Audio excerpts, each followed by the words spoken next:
Now, accessing a public toilet safely and comfortably is something most people take for granted, but for severely disabled people, it is not so easy. Well, now the government is considering forcing developers to include changing places toilets in new shopping centres, stadiums and theme parks. And it's spending £2 million building 100 new facilities in NHS hospitals. Rebecca Williams reports. I'm going to go past this monkey lock and you can see the swings at the back lock. Today Lorna's brought her daughter to Normanby Park in Scunthorpe. One of the reasons that she comes here is that life's made that much easier by having proper disabled toilet and changing facilities. And it's a rarity for Emily May, who's got learning disabilities and can't sit upright without support. When we go out, I'm still trying to change her on baby change facilities. She's 8 years old now. Obviously that is not something that we can continue to do in the long term. So in the future, if things don't change, her future will be either having to be laid on public toilet floors to have nappies changed or in the back of the car.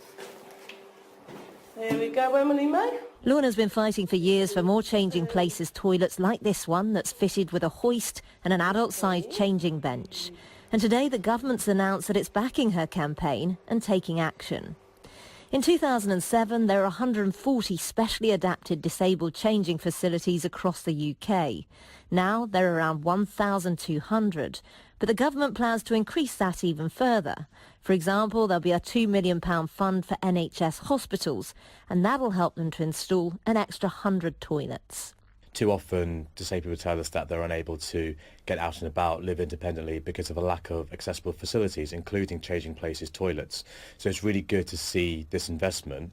We really want this to be the start and for there to be greater provision of NHS changing places toilets, and also for these toilets and facilities to be rolled out across private sector and charity sector buildings as well. The specialist toilets and changing facilities are currently found in places like this, big shopping centres, supermarkets and sports stadiums. And they make a huge difference to disabled people and their carers being able to go out and about.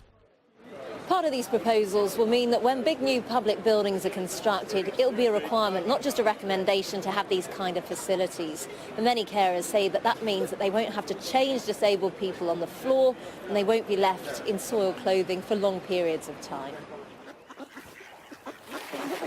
For the likes of Lorna and Emily May, spacious, well-equipped disabled changing facilities give them not only dignity, but also the freedom to get out and about.